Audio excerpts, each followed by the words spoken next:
Lucena. Lucena ang training nito. Okay na?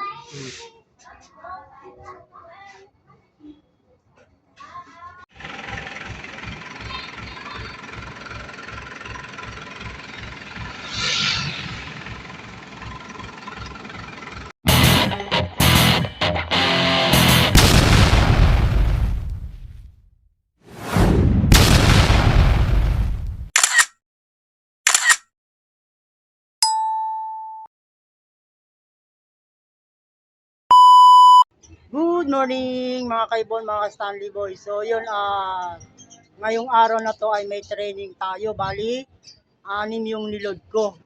At yung isa doon ay sinali natin sa area pooling at central pooling. Yung ating ibon na nagpang 21 place sa south sector. So yun mga kaibon, mga Stanley Boy, at mag-abang-abang na tayo. Tara. Time check tayo mga kaibon na yan, oh. Bali 8:48 na, oh. At naka-ready na yung ating kubo clocking. Yan, oh. So bali ang release pala ng kalapate ng Lucena ay 7:45 mga kaibon, mga ka-Stanley Boy. 7:45 ang release ng umaga, Lucena. At ang oras nga pala natin ngayon ay 8:48 na, no? Bali, mag-abang tayo. Yan mga kaibon, bali 90 kilometer nga pala ang distansya ng Lucena, mula Las Piñas hanggang Lucena, Quezon. So, naabangan na natin yung kalapati at isang oras na silang lumilipad, no? Mahigit. Mga 9:15 may kalapati na yan. So ayan, at abangan natin. Kahit mainit, ayun, no, mayroong kalapati na doon, no? 4. So yung kalapati natin, mga kaibon, abangan natin. Si Pencil Blue Bar o si Dirty Blue Bar. Sinali natin siya ng central pooling at area pooling. Ayun din po ang nakasali sa atin sa pan race. At pang number 21 siya. So yan mga kaibon yung ating kalapati, at may division na, no? Para madali nating mahuli. Maliit lang yung paghulihan natin sa kanya na pesto. Abang-abang tayo mga kaibon.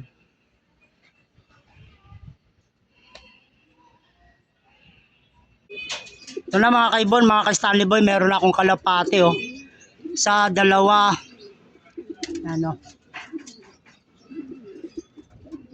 dalawa na nandito, mga light checkered, oh. Yan, oh. Wala pa yung ating isinali ng pooling. Ayan, oh. Ay, 3 na, puro light checkered mga kaibon. Ayan, oh. Sakto, ayan, oh. 9:00. Yan, 3 mga kaibon, no? Wala yung isinali natin na blue bar, no? Wala pa.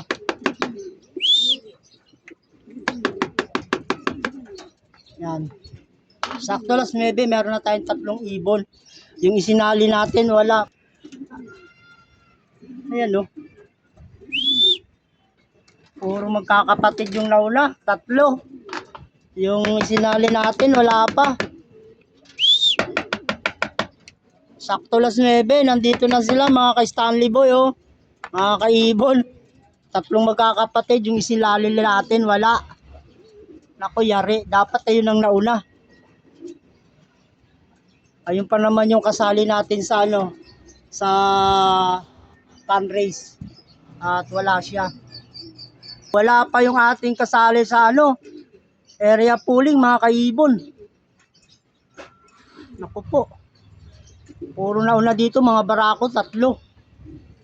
Yan, no?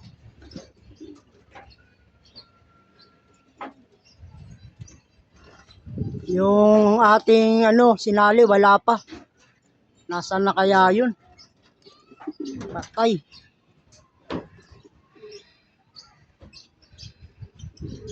Wala. Ito, titingnan natin. Merong isang ano. Yun, oh. Grabe. Lucena.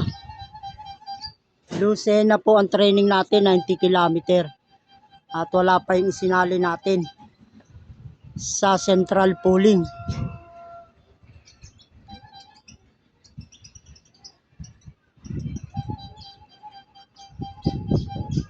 Ayan yung kalapati natin, oh. Yun, oh. Sa dalawa, tatlo. Tatlong mga barako nandito, magkakapatid. Bali, ang ilabangan natin, tatlo pa. Isa doon yung nakasali sa central.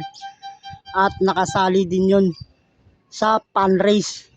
Wala pa. Alas 9 na. Nangyari to, may pabalik, oh. Ito, sobra na, oh. Malamang dito to.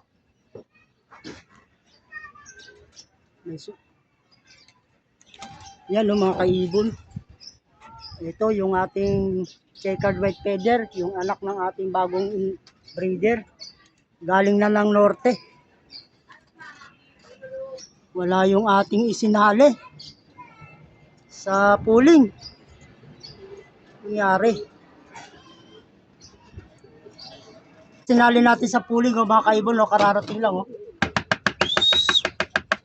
Yan, oh. Wala na to, talo na to kasi may nauna na sa atin, 3 ibon, eh. Ayan, oh.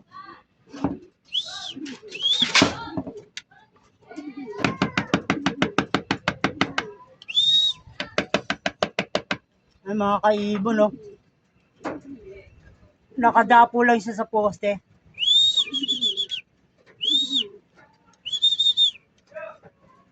Nagtenga pa, oh. Ayan siya, oh. Wala. Naku po, Diyos niyo. Nagloko ng pagpasok. Ayan, oh. Ayan siya, yung oras na.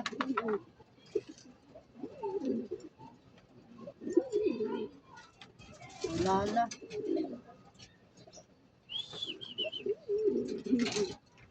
Alas 9:05 na, ayaw niya pa pumasok, oh.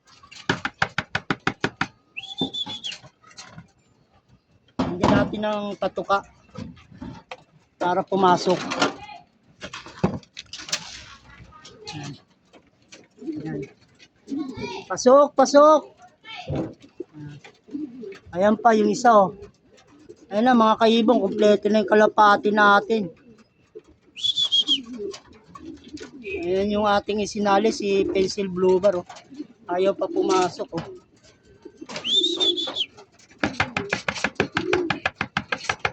Siya pa yung pinakauling pumasok, oh.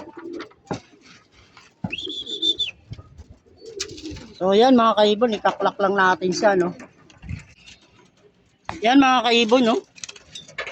Nagloko yung ating kalapati, no. Medyo na-late siya ng konti. Yan, no. Na-late siya. Mabuti na lang sa central lang to, sa training, no. Sa Lucena. Bali, mga kaibon, mga ka-Stanley Boy, kompleto yung ating kalapati na nilod. Kompleto, 6 agad. Ang problema natin, yung pinanlaban natin sa central pooling ay nagloko siya, no. Siya yung pang-4 na umuwi. Dapat siya yung mauna para maganda yung laban natin. Mga 9:06 na natin na-clock yun. So, yan, mga kaibon, mga ka-Stanley Boy, at matutukayin ko lang yung aking kalapate. Ayan na, at nagtukaan na sila. Ang patuka natin ay may halong Enerton, no. Pero okay lang, mga kaibon, mga ka-Stanley Boy, gawa lang Hindi naman sa ano to, pan race. Baga sa ano, training lang, okay lang. Kahit medyo nalit yung ating kalapate sa kanyang pag-uwi. Basta sa pan race, kailangan mas mabilis siya pumasok. Kagaya ngayon, nagtambay pa siya mga kaibon eh. Kaya medyo late na siya nag-clock. At saka sigurado yan, marami ng kalapating nag-clock. Mamaya makikita natin kung ano yung resulta niya. Pagkatapos natin patukayan, ititingnan natin. Ngayon mga kaibon, mga Stanley Boy, at painumin na natin, no, nakatuka na naman sila. At yung iba ay tumutuka pa rin. Yung painuman nila, mga kaibon, may halong oregano yun, no? Kinatas na oregano. Yan.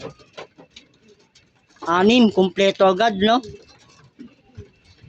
Medyo delay yung hagis natin gawa ng na-late sila sa pagpunta dun sa may location.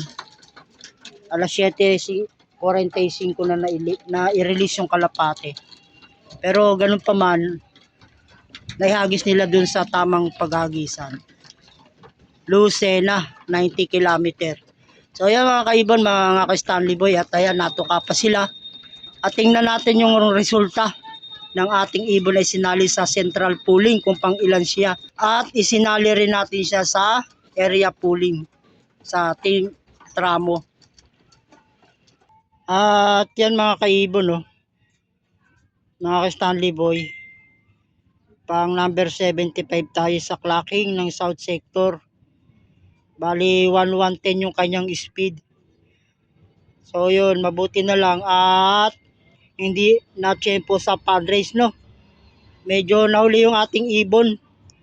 Nauna sa atin yung 3 na puro light checkered. Hanggang dito na lang mga kaibon yung aking munting video, at ayan yung resulta, no? Sa ating central pooling at sa south sector yan, pang 75 siya. So, God bless sa inyo lahat mga kaibon, mga Stanley Boy. Thanks for watching.